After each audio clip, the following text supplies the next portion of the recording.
बिस्मिल्लाहिर्रहमानिर्रहीम। Assistant registrar cooperative societies का paper हुआ है 28 सितंबर 2025 को। इसका सबसे पहला क्वेश्चन ये था ओपेक हेडक्वार्टर। इसका हेडक्वार्टर कहाँ है? इसका हेडक्वार्टर जो है वो वाइना के अंदर है। वाइना कहाँ है? ऑस्ट्रिया में। अब जब ओपेक की बात करते हैं तो क्वेश्चन क्या बनता है? क्वेश्चन ये बनता है organisation of petroleum exporting countries. O से ऑर्गेनाइजेशन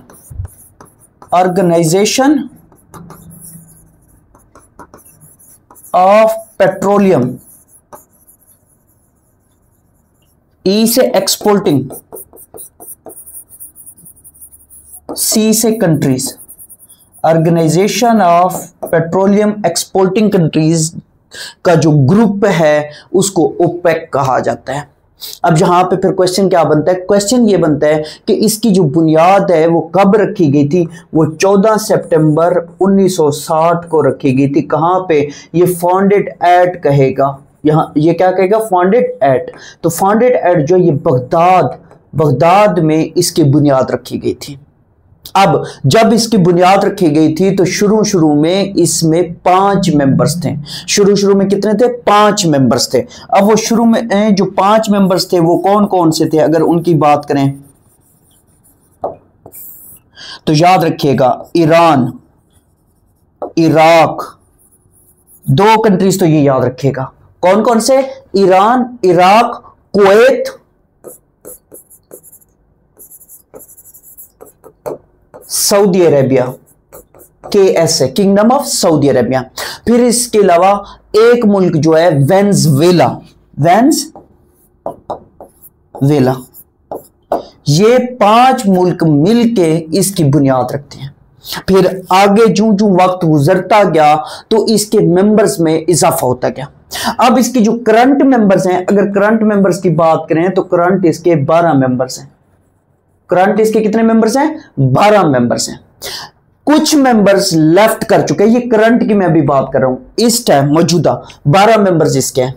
और कुछ मेंबर्स जो क्या हो चुके हैं, जो इसको छोड़ चुके हैं, वो कौन कौन से? अगर उनकी बात करें तो इसको एक्वाडोर ने लेफ्ट कर दिया। फिर इसके अलावा अंगोला ने भी इसको क्या कर दिया? खैर बात कह दिया। फिर इसके अलावा कतर ने भी इसको छोड़ दिया।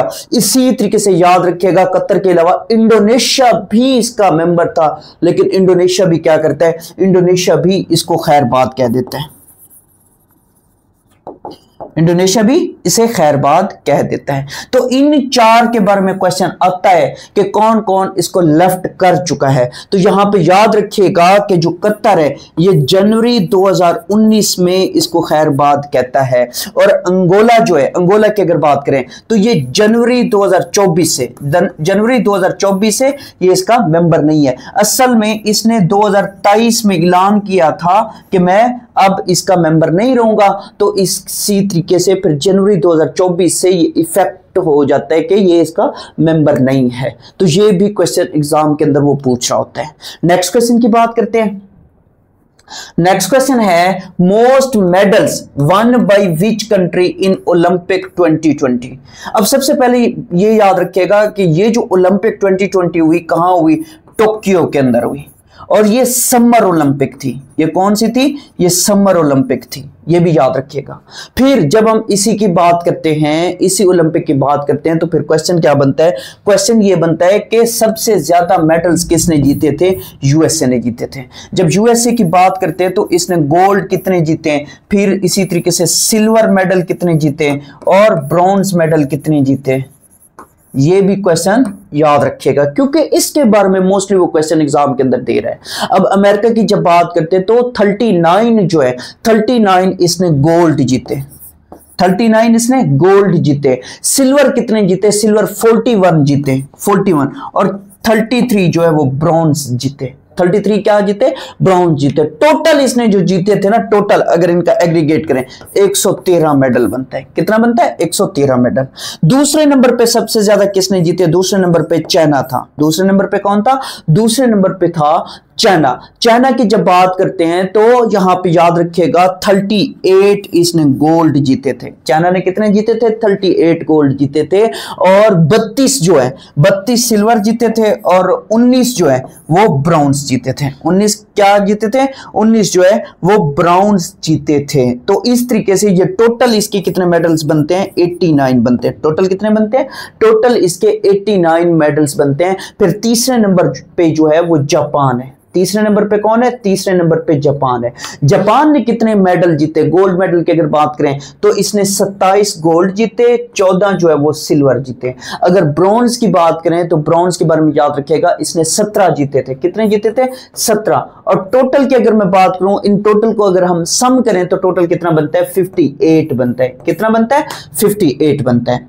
अब जरा इसी की दोबारा बात करते हैं ओलंपिक 2020 की। तो फिर याद रखिएगा कि यहां पे वो क्वेश्चन पूछता है ये कौन से नंबर की ओलंपियाड थी। तो ये XXX या यहां पे ये याद रखना है, ये क्वेश्चन एग्जाम के अंदर पूछता है। पहली बात ये भी पूछता है एग्जाम के अंदर कि ये कब से कब हुई थी, ये भी क्वेश्चन एग्जाम के अंदर पूछता है। तो इसका जो नंबर था XXII ओलंपियाड था और ये 2021 में हुई। 2021 में। वाई 2021? इस वजह से क्योंकि 2020 में क्या हुआ था? कोरोना था, कोविड था। तो इसी वजह से 2020 में नहीं हुई, 2021 में हुई। लेकिन इसका नाम फिर भी क्या रखा गया? ओलंपिक 2020 रखा गया। और ये कब हुई? जुलाई के मंथ में स्टार्ट हुई और अगस्त तक ये जारी रहती है। फिर इसके बारे में क्या क्वेश्चन बनता है? क्वेश्चन ये बनता है, इसी का क्वेश्चन वो एग्जाम के अंदर पूछता है कि इसका मोटो क्या था या इसके जो मतलब स्लोगन था वो क्या था? तो यूनाइटेड बाय इमोशंस। क्या था? United bye emotions. ये भी क्वेश्चन एग्जाम के अंदर वो पूछ रहा होता है।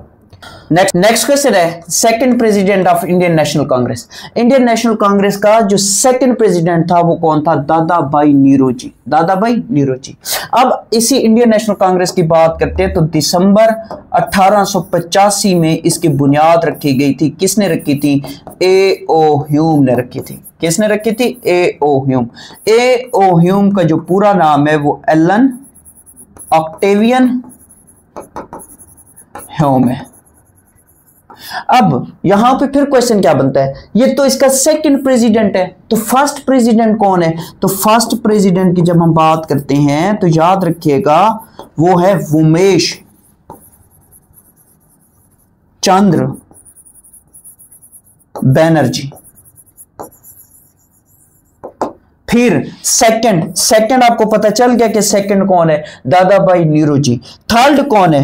थर्ड जो है वो बदरुद्दीन तैयब जी है। बदरुद्दीन तैयब। अब यहां पे एक क्वेश्चन ये भी याद रखिएगा, इन्हीं के बारे में क्वेश्चन आता है। ये क्या है? ये फर्स्ट मुस्लिम प्रेसिडेंट है। किसके? इसी इंडियन नेशनल कांग्रेस के। इसी इंडियन नेशनल कांग्रेस के ये क्या है? ये फर्स्ट मुस्लिम प्रेसिडेंट है। और फिर यहां पे क्वेश्चन ये भी बनता है कि कैद आजम ने इसको कब ज्वाइन किया, फिर कैद आजम ने इसको कब लेफ्ट किया। ये भी क्वेश्चन एग्जाम के अंदर पूछ रहा होता है। नेक्स्ट क्वेश्चन है length of line of control. Line of control, LOC की बात कर रहे हैं। Length of line of control. अब एक बात याद रखिएगा, इससे पहले जो वो पेपर में देता था ऑप्शन वो इससे कम लेंथ देता था, लेकिन इस बार उसने पेपर में ये ऑप्शन दिया है। तो 860 किलोमीटर जो है वो लेंथ है लाइन ऑफ कंट्रोल की। लाइन ऑफ कंट्रोल की लेंथ कितनी है? 860 किलोमीटर है। नेक्स्ट क्वेश्चन है सेंटर अलाइन शॉर्टकट की। सेंटर अलाइन की जो शॉर्टकट की है वो कंट्रोल+E है। वो क्या है? वो कंट्रोल+E है। और नेक्स्ट क्वेश्चन है द मर्डर ऑफ हिस्ट्री। ये एक बुक है, ये एक बुक है रिटन बाय, ये किसने लिखी? तो ये किसने लिखी? ये के अजीज ने लिखी। अब के अजीज कौन है? खुर्शीद कमाल अजीज। इसका पूरा नाम क्या है? इसका पूरा नाम है खुर्शीद कमाल अजीज। और इनके बारे में फिर ये भी याद रखिएगा, एक हिस्टोरियन है, हिस्टोरियन, पाकिस्तानी हिस्टोरियन है। और ये भी इनके बारे में याद रखिएगा, जब हम खुर्शीद कमाल अजीज की बात करते हैं तो 2009 में इनकी डेथ हुई है। कब इनकी डेथ हुई है? 2009 में हुई है। नेक्स्ट क्वेश्चन है who took oath from Liaquat Ali Khan. Oath मतलब के हलफ लेना। लियाकत अली खान से हलफ किसने लिया था? तो वो कैद आजम साहब ने लिया था। तो इस तरीके से लियाकत अली खान जो है ये first prime minister of Pakistan बनते हैं। नेक्स्ट क्वेश्चन की बात करते हैं। रेगुलर क्लासेस ज्वाइन करने के लिए नीचे दिए गए व्हाट्सएप नंबर पर रब्ता कर सकते हैं। Jallianwala massacre, general name who order to open fire. तो ये जनरल ओ डायर था। कौन था? जनरल ओ डायर था जिसने फायरिंग का हुक्म दिया था, जिसके नतीजे में सैकड़ों लोग जो हैं वो फौत हो गए थे और इसी तरीके से सैकड़ों की तादाद में जख्मी हुए थे। ये कब का वाकया है? ये अप्रैल 1919 का वाकया है। अप्रैल 1919 का। अब यहां पे जलियांवाला मसारिक की जब हम बात करते हैं तो यहां पे ये भी याद रखिएगा ये कहां पे होता है? ये असल में अमृतसर में होता है। अमृतसर में, अमृतसर जो इंडियन पंजाब के अंदर है, इंडियन पंजाब, इंडियन पंजाब। वहां पे एक मेला लगा करता था। वहां पे क्या होता था?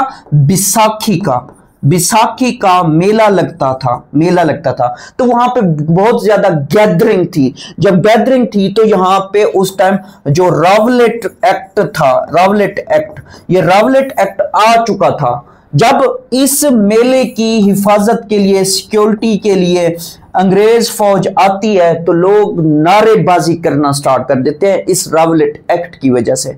तो फिर उसके नतीजे में क्या होता है? उसके नतीजे में ये होता है कि ये जो जनरल डायर है इसने क्या किया था? इसने फायरिंग का हुक्म दिया था। तो इसी तरीके से ये भी क्वेश्चन एग्जाम के अंदर बनता है कि ये कहां पे वाकया? ये अमृतसर, इंडियन पंजाब के अंदर वाकया है।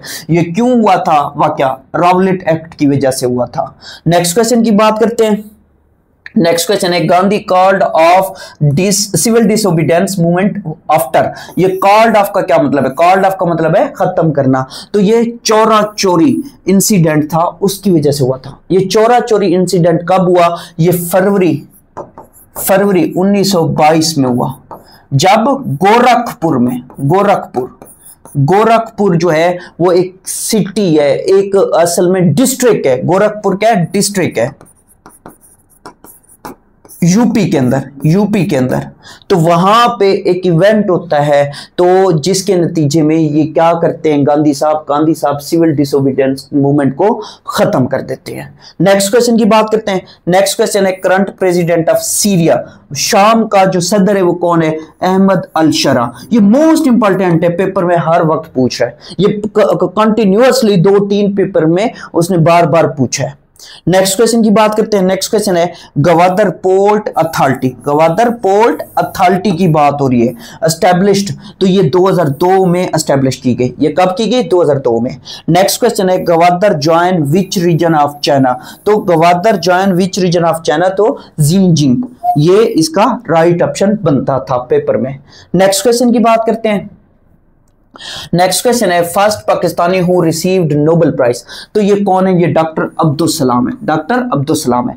इन्हें कब दिया गया? 1979 में दिया गया, फिजिक्स कैटेगरी के अंदर। फिजिक्स कैटेगरी के अंदर।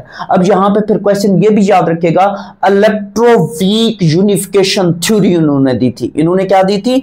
इलेक्ट्रोवीक यूनिफिकेशन थ्योरी दी थी।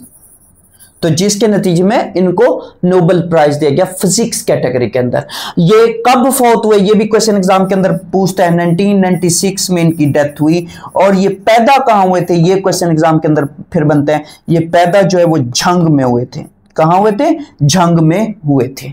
नेक्स्ट क्वेश्चन की बात करते हैं। नेक्स्ट क्वेश्चन है first governor of west Punjab. West Punjab का फर्स्ट गवर्नर कौन था? वो फ्रांसिस मोदी थे। वो कौन थे? फ्रांसिस मोदी थे। नेक्स्ट क्वेश्चन है करंट गवर्नर ऑफ पंजाब। जो मौजूदा गवर्नर है पंजाब का वो कौन है? वो सरदार सलीम हैदर है। वो कौन है? वो सरदार सलीम हैदर है। सरदार सलीम हैदर जो है ये 10 मई 2024 से क्या आ रहे हैं? गवर्नर आ रहे हैं पंजाब के। इनका ताल्लुक, अगर इनके ताल्लुक की बात करें तो इनका ताल्लुक कौन सी पार्टी से है? पाकिस्तान पीपल्स पार्टी से। नेक्स्ट क्वेश्चन है इन MS वर्ड Ctrl+5 जब आप ये प्रेस करते हैं इज यूज्ड फॉर, तो ये 1.5 लाइन स्पेसिंग की बात करते हैं। देखो ये इन दो लाइंस के दरमियान ये जो फासला है इसकी बात कर रहे हैं, ये लाइन स्पेसिंग होती है। तो इन दो लाइन के दरमियान फासला, फिर इनके दरमियान जब हम Ctrl+5 प्रेस करते हैं तो 1.5 लाइन स्पेसिंग की क्या होती है, यहां पे ये यूज होता है। नेक्स्ट क्वेश्चन है BCC स्टैंड्स फॉर। BCC जो है ये ब्लाइंड कार्बन कॉपी है, ये असल में ईमेल के टाइम हम इस्तेमाल करते हैं। ईमेल के टाइम उसमें क्या होता है, आप एक से ज्यादा लोगों को ईमेल सेंड करते हैं। जब एक से ज्यादा लोगों को ईमेल सेंड करते हैं आप यहां पे एक प्राइवेसी लगाते हैं ताकि जिसको मेल मिले उसको ये पता ना चले कि ये किस किस को दी गई है मेल। तो इसको हम कहते हैं blind carbon copy, BCC blind carbon copy. Next question की बात करते हैं। नेक्स्ट क्वेश्चन है first part of email address. First part of email address जो होता है वो यूजर नेम होता है। वो क्या होता है, यूजर नेम होता है। नेक्स्ट क्वेश्चन है Pakistan.docx। यहां पे .docx क्या है, तो ये एक फाइल एक्सटेंशन है। ये क्या है, ये एक फाइल एक्सटेंशन है, किसकी है, वर्ड की। नेक्स्ट क्वेश्चन है US attacked on Afghanistan on which date after 9/11। तो ये 7 अक्टूबर 2001 को इन्होंने अफगानिस्तान पे अटैक किया था। नेक्स्ट क्वेश्चन है फॉल्स एक्विजिशन पनिशमेंट। तो ये 80 लाशेज हैं, ये कोड़े कहते हैं, 80 कोड़े जिसको कहते हैं, 80 कोड़े। नेक्स्ट क्वेश्चन है Mangla dam was constructed on which river. Mangla dam जो है ये झेलम रिवर पर वाक्य है। अब जब हम यहां पे बात करते हैं तो वो मीरपुर डिस्ट्रिक्ट का पूछता है, मीरपुर का पूछता है कि जगह, मेन असल जगह का पूछता है मीरपुर। और यहां पे याद रखिएगा ये मीरपुर कौन सा, आजाद कश्मीर वाला, आजाद कश्मीर, वहां पे ये वाक्य है। नेक्स्ट क्वेश्चन की बात करते हैं। नेक्स्ट क्वेश्चन है Pakistan conducted nuclear test on 28 May 1998 को। अगर ये डेट दे तो इस दिन पाकिस्तान ने 5 धमाके किए थे। कितने धमाके किए थे, 5 धमाके किए थे। फिर एक दिन छोड़ के दूसरे दिन यानी कि 30 मई 1998 को पाकिस्तान ने फिर धमाका किया था। तो ये क्वेश्चन इसी तरीके से आता है, अगर 28 मई है तो 5 धमाके, 30 मई को फिर पाकिस्तान ने एक और धमाका किया था। फिर इसी तरीके से नेक्स्ट क्वेश्चन की बात करते हैं। नेक्स्ट क्वेश्चन है हु इज सैमा बेग। सैमा बेग जो है ये माउंटेनर है। सैमा बेग क्या है, माउंटेनर है। नेक्स्ट क्वेश्चन है लास्ट रूलर ऑफ दिल्ली सल्तनत। अच्छा अब यहां पे देखो लास्ट रूलर ऑफ दिल्ली सल्तनत की बात कर रहे हैं। लास्ट रूलर ऑफ यहां पे लोधी डायनेस्टी की भी बात करता है, तो वो भी कौन है, वो भी यही शख्स है, इब्राहिम खान लोधी। इब्राहिम खान लोधी दिल्ली सल्तनत का भी है और लोधी डायनेस्टी का भी आखिरी हुक्मरान है। नेक्स्ट क्वेश्चन है Surena was produced by university of Iran which was a robot. ये क्या था, ये एक रोबोट था, उसका नाम सुरीना है। असल में सुरीना जो है वो एक किंग का नाम भी आता है, मिलता है एग्जाम इसके अंदर, हिस्ट्री के अंदर। वो एक इनका किंग भी था जिसके नाम पे इन्होंने फिर एक रोबोट बनाया है। नेक्स्ट क्वेश्चन है हाउ मेनी सूरा on the name of profits. तो ये कितनी सूरतें, ये 6 सूरतें। कितनी है, 6 है। नेक्स्ट क्वेश्चन की बात करते हैं। नेक्स्ट क्वेश्चन है ओल्डेस्ट एयरलाइन ऑफ पाकिस्तान। तो ये ओरिएंट है, पाकिस्तान की ओल्डेस्ट कौन सी है, ओरिएंट है। नेक्स्ट क्वेश्चन है in database management system, in database management system data is arranged in. Data जो है ये टेबल्स में अरेंज किया जाता है। नेक्स्ट क्वेश्चन है Pakistan first locally produced electric car. तो ये कौन सी है, ये नूर E75 है, ये इलेक्ट्रिक है, इलेक्ट्रिक कार है। नेक्स्ट है कि यूनिवेक स्टैंड्स फॉर। यूनिवेक जो है ये यूनिवर्सल ऑटोमेटिक कंप्यूटर है, यूनिवर्सल ऑटोमेटिक कंप्यूटर कहलाता है। और नेक्स्ट क्वेश्चन है who is the founder of super computer. Super computer का जो फाउंडर है वो सेमोर क्रे है, सेमोर क्रे। ये मोस्ट इंपॉर्टेंट है, एग्जाम के अंदर मोस्टली पूछा जाता है सुपर कंप्यूटर के बारे में। अब यहां पे याद रखिएगा कि इस टाइम किस मुल्क के पास पावरफुल सुपर कंप्यूटर है। ये क्वेश्चन भी एग्जाम के अंदर वो फिर पूछता है। नेक्स्ट क्वेश्चन की बात करते हैं। नेक्स्ट क्वेश्चन है Urdu Hindi controversy started in which year? 1867। कहां से? बनारस से। कहां से? बनारस से। नेक्स्ट क्वेश्चन है who composed national anthem of Pakistan? तो ये किसने कंपोज किया था? ये अहमद जी छागला ने किया था। ये लिखा किसने था? ये लिखा हफीज जलंधरी ने था। लिखा किसने था? लिखा हफीज जलंधरी ने था। नेक्स्ट क्वेश्चन है हदीस कंपाइलेशन इज कॉल्ड? हदीस कंपाइलेशन जो है इसको हम तदवीन कहते हैं। क्या कहते हैं? तदवीन। नेक्स्ट क्वेश्चन है विच programme is used for spreadsheet? Spreadsheet के लिए एक्सेल इस्तेमाल करते हैं। स्लाइड्स के लिए क्या इस्तेमाल करते हैं? स्लाइड्स के लिए पावर पॉइंट। Power point. और इसी तरीके से डॉक्यूमेंट्स के लिए वर्ड इस्तेमाल कर रहे होते हैं। ये भी एग्जाम के अंदर पूछ रहे होते हैं। फिर इसी तरीके से टेक्स्ट का पूछते हैं। टेक्स्ट के लिए नोट पैड ये इस्तेमाल कर रहे होते हैं, या वो ये पूछता है note pad is used for text.